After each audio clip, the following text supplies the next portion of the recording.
इंसान को जन्म तो मिला है लेकिन पूरे जीवन भर भुगतता है और उसी भुगतने को वो जीवन समझता है। वो चाहे मैं हूं, तुम हो या कोई भी हो, सब उसको भुगतते हैं।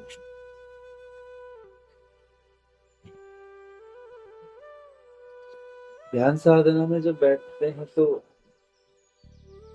उसके पश्चात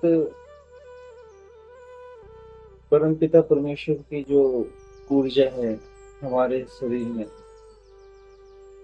उस सारी गंदगी को सूक्ष्म तरह से ऐसे ऐसे उखाड़ते हैं कि पूरे शरीर में बेचैनी पैदा हो जाती, मन में बेचैनी पैदा हो। हम सोचते हैं कि वो साधना करने की वजह से सब मेरे साथ हो रहा है। नहीं, वो गंदगी पहले से ही भरी हुई है अंदर हमारे। साधना तो उस गंदगी को साफ कर रही है, इसलिए पूरा विचलित हो रहा है, पूरा शरीर विचलित हो रहा है। जो जितना गहरा उतरना शुरू हो जाएगा वो उसके साथ उतनी ज्यादा बेचैनी होना शुरू होगी, विचलितता होनी शुरू होगी। बस समय लगेगा, कुछ पता नहीं कितना।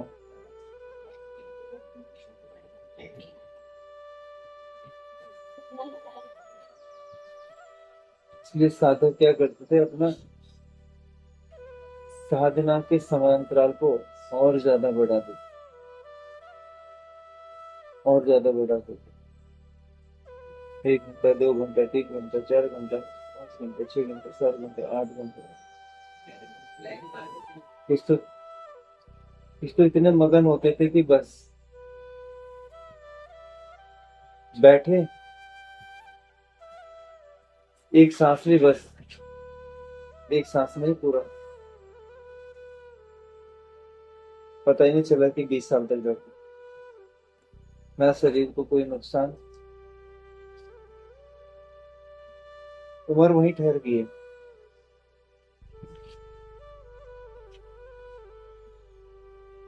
समय वहीं ठहर गया है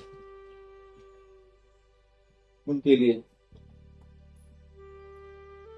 सुनो, जहां पर उनकी सांस,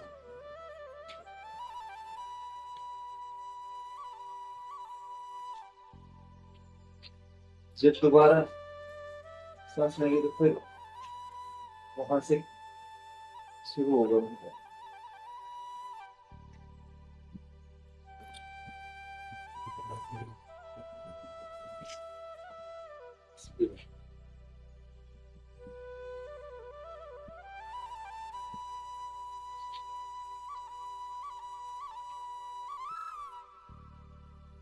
समय में ठहरना है तो समय करना पड़ेगा।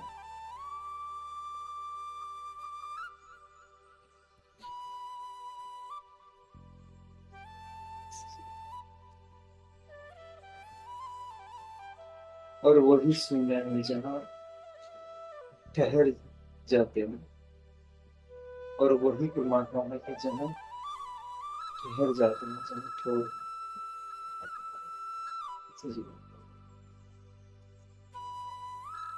कि ना मुझे भागने की जरूरत है, ना मुझे किसी होने की जरूरत है, ना मेरी कोई कामना है, ना मेरी कोई चाहत है, ना मैं कुछ पाना चाहता हूँ, ना ही मैं कुछ खोना चाहता हूँ।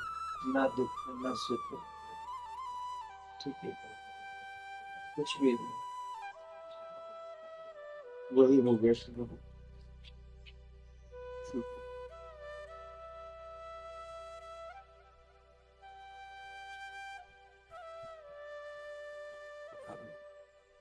सुख और दुख दो पहलू हो गए।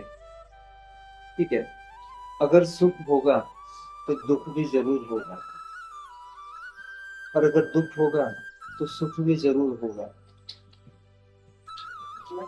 समझे बात? सुख होगा तो दुख भी होगा, दुख होगा तो सुख भी होगा। ठीक है, तो अगर मैं सुख की कामना भी करता हूँ तो इसका मतलब ये है कि आगे दुख आना बहुत जरूरी है। बहुत जरूरी क्या, आएगा ही आएगा।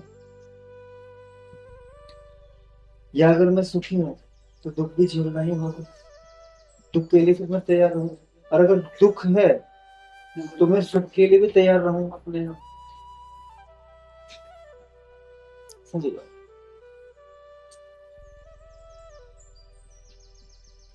तो ना तो मुझे फिर सुख की कामना करनी पड़ेगी और ना ही दुख की। मुझे दोनों से हटना पड़ेगा। ठीक है। फिर बन गया सुख और दुख थोड़ा सा ऊपर आ गया तो शांति। अब शांति है तो अशांति भी होगी।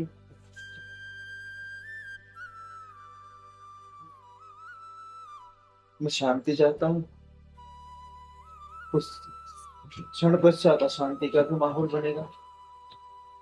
ठीक है।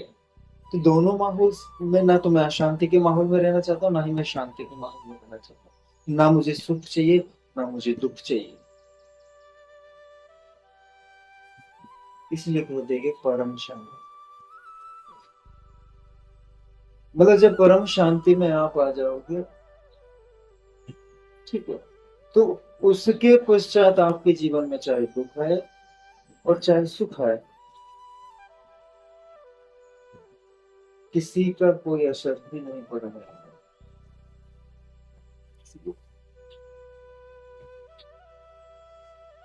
इसलिए मुझे सुख की कामना से भी ऊपर उठना पड़ेगा, शांति की कामना से भी ऊपर उठना पड़ेगा।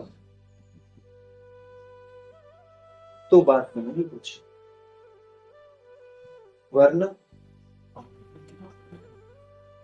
मैं इनमें ही उलझा रह जाऊं। सुख की प्राप्ति में धन है तो एक दिन निर्धनता को भी गले लगाना पड़ेगा। धन है तो निर्धनता को भी गले लगाना पड़ेगा। और धन के बाद अगर मेरे को निर्धनता मिलेगी तो हो सकता है कि झेल ना पाऊं। जिनके पास अगर अथाह धन है और अगर वो निर्धन हो जाते हैं तो वो बेचारे सोच सोच के ही मर जाते हैं। और अगर व्यक्ति निर्धन है और अगर वो धनवान हो गया तो उसके तेवर ही बदल जाते हैं, क्योंकि बेचारे के पास कभी कुछ था ही नहीं। ठीक है। वक्त का तकाजा ऐसा बदला कि उसके पास बहुत कुछ आ गया, अब वो संभाल नहीं पा रहे, ना अपनी खुशी को ना अपने अहम को। बस वो उसी में लीन होकर आगे बढ़ते गए। क्या करेंगे, नहीं आएगा सर।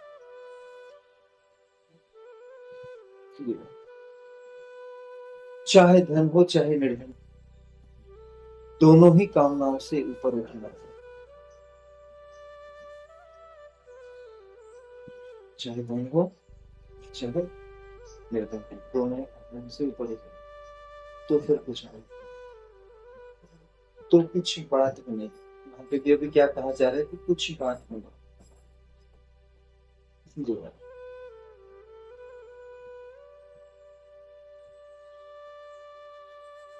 बात ये है ना कि पढ़ हम कितना भी लें इन सब चीजों को, क्योंकि जब तक स्वयं में हम प्रैक्टिकल में करेंगे तब तो कुछ नहीं मिलेगा। समझिए। और प्रैक्टिकल से ही आपको ज्ञान, ठीक है, फिर प्रत्यक्षता, आपको बोध वहीं से मिलेगा।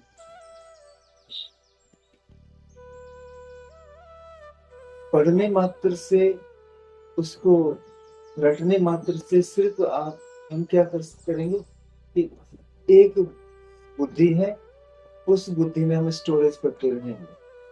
ठीक है। जैसे ये कचड़े का डब्बा है सामने, कुछ भी खाया उसमें डाल दे, कुछ भी खाया उसमें डाल दे, धीरे धीरे धीरे वो पूरा भरते जा रहा है। तो सेम इसी तरीके से ये भी एक डब्बा है। यहाँ बस बढ़ते रहेंगे, बढ़ते रहेंगे, बढ़ते रहेंगे, बढ़ते रहेंगे, बढ़ते रहेंगे। वो स्टोरेज हो रहा है। किसी सवाल का कोई जवाब मैं दे सकूं, लेकिन जो सवाल खड़ा हुआ है उस सवाल को मैंने कहीं जाना नहीं, समझा नहीं कि वो सवाल क्या है। ठीक है, उसके उत्तर पर मैंने कभी शोध किया नहीं। जो सवाल मेरे सामने आया उसके उत्तर पर मैंने कभी शोध किया नहीं, क्या सीधे तो जाके।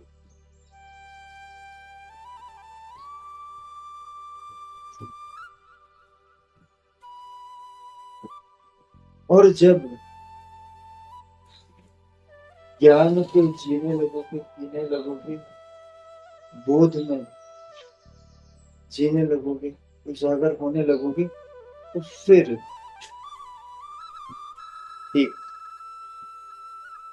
आपकी गहनता से बात वही निकलेगी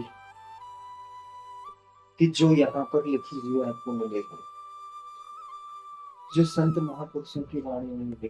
क्यों? उन्होंने कब कहा? जब उन्होंने किसी चीज को जाना, उन्होंने तब लिखा। सबके कहने लिखने शब्दों का जो ढंग हो सकता है अलग हो सकता है, लेकिन बात वो उसी की कहेंगे। ठीक है, हो सकता है हर किसी के प्रेम की अलग गाथा हो, हर किसी ने अपने प्रेम करने का तरीका अलग रहा हो, लेकिन बात होगी, बात वही।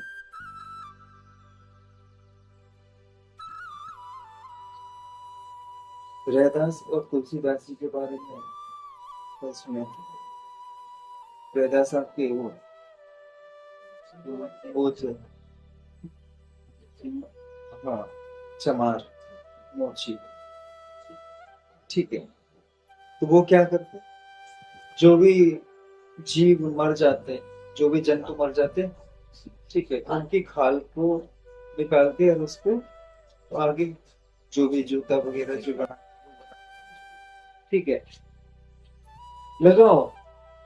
लेकिन परम प्रेम परमात्मा के प्रति कहा ना, प्रेम की अपनी अलग अलग वो हो सकती है, चाहने की अपनी अपनी एक अलग। इसलिए दूसरी तरफ तुलसीदास ब्राह्मण है, उनके प्रेम की एक अलग अपनी गाथा, अपने तरीके से वो प्रेम, समझ गए, उनकी अपनी एक अलग गाथा। बेचारे खून में लथपथ थी वो, सुन लो, तुलसीदास चुपके चुपके उनसे मिलने पहुंच गई, देखने पहुंच गई। रैदास जी तुरंत जैसे खड़े होके भागे तुलसी गले मिलने के लिए।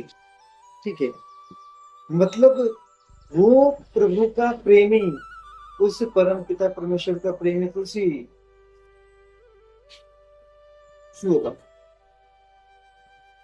लगाओ कि जब तुम एक ही गांव के दो मिल जाते हैं तो उसके साथ कैसा हो, हम किस तरीके से बात करते हैं, अरे अरे आप भी हमारे गांव के, क्या बात क्या बात, अरे बढ़िया है, कहाँ, कौन सा कहाँ पर है आपका घर, कौन घर छी है, कौन नाम छी, है ना, लग जाते हैं ना एक दूसरे से बात करने को।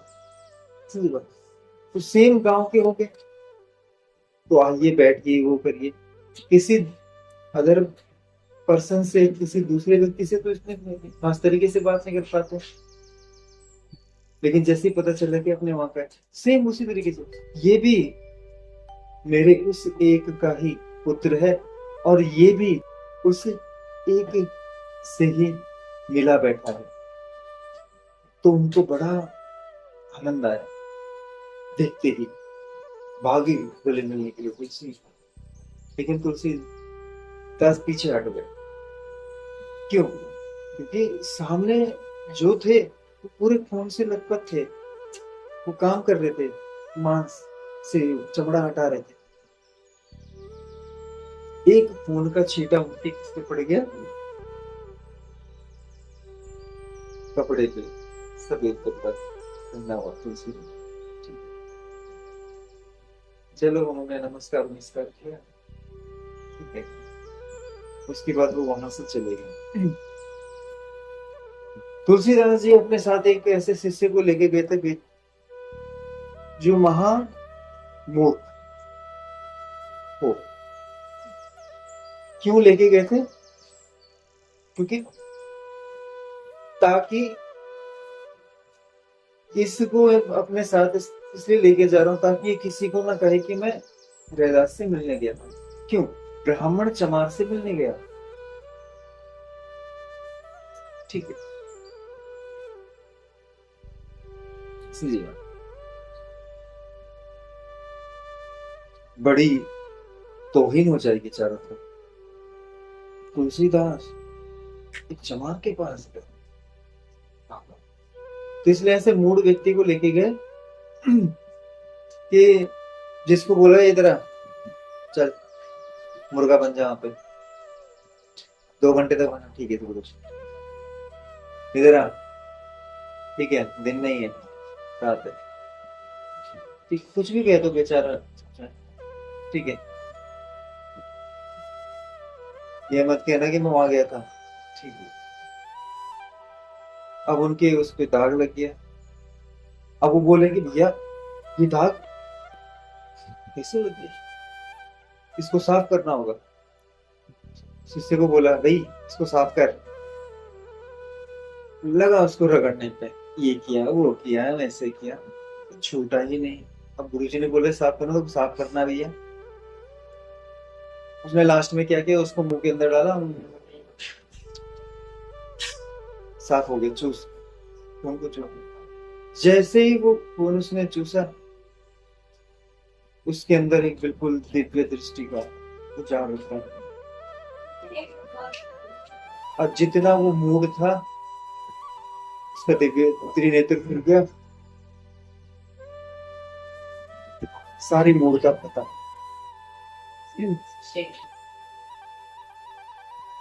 लगा लो। रैदास जी जो काम कर रहे थे उस काम के द्वारा, ठीक है, एक सिर्फ खून का एक तिनका मात्र, ठीक है, मतलब समझ लो कि कितनी ऊर्जा उनमें थी कि जो वो काम कर रहे हैं उस काम के एक एक कण में भी वो ऊर्जा सम्मिलित थी। समझे बात? मतलब वो खून का छींटा भी उनके लिए एक बहुत बड़ा प्रोटेक्शन था।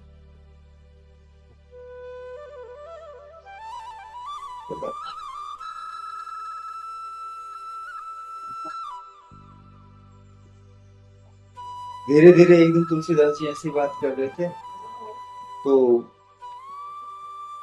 रैदास जी के बारे में ही वो कुछ कह रहे थे। तो उनके जो जिसको अपने साथ ले गए थे, ठीक है, तो उसको थोड़ा बुरा लग गया। उसने कहा गुरु जी गलत बात है, आप उनके बारे में कुछ भी मत कहिए। ठीक है, इसका मतलब ये है कि जरूरी नहीं है कि कोई ब्राह्मण होके परमात्मा को पाएगा, या कोई उच्च कोटि का बैठा होगा वही परमात्मा से पाएगा। कोई भी, समझे बात? कोई फटा पुराना कपड़ा पहन के जा रहा है, समझे बात, और हम उसको है चल हमारे पास आया भाई कैसे दे दो ये वो। हो सकता है क्या पता वो कोई भगवान किसी रूप को धारण करके हमारे पास आ गया, दे देना, है ना? पता नहीं किस रूप में आकर,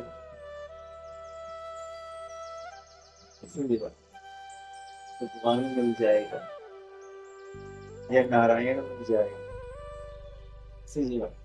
सेम।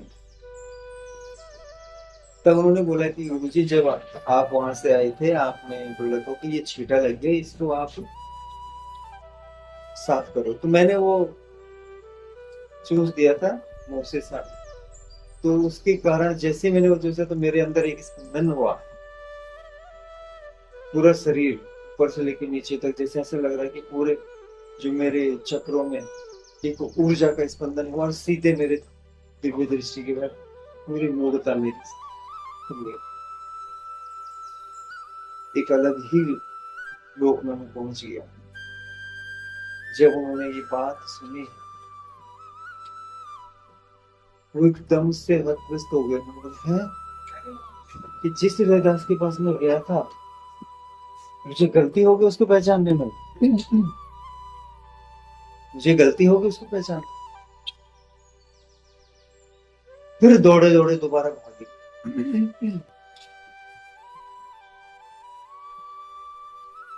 अब हाल इनका था वो कि रैदास,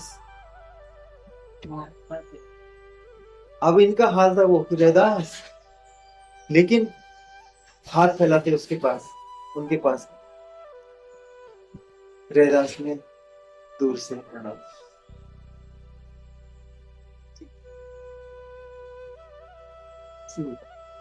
जब वो परम प्रेम की प्रकाष्ठा को उजागर करते हुए दौड़ते हुए तुलसी जी के पास आए, काश उसी समय तुलसी जी भी बोलते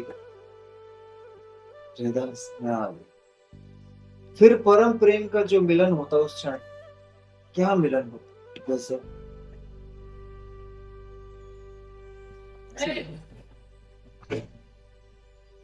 जिस घड़ी में परम प्रेम की घड़ी हो उस घड़ी को ना छूटना, क्योंकि वही क्षण है जहां प्रेम की प्रगाढ़ता को आप पा सकते। वहां पर रोका तो फिर ठीक है, फिर वो बेचैनी बनी रहती जिस क्षण में परम प्रेम हो जाए, रुक जाओ।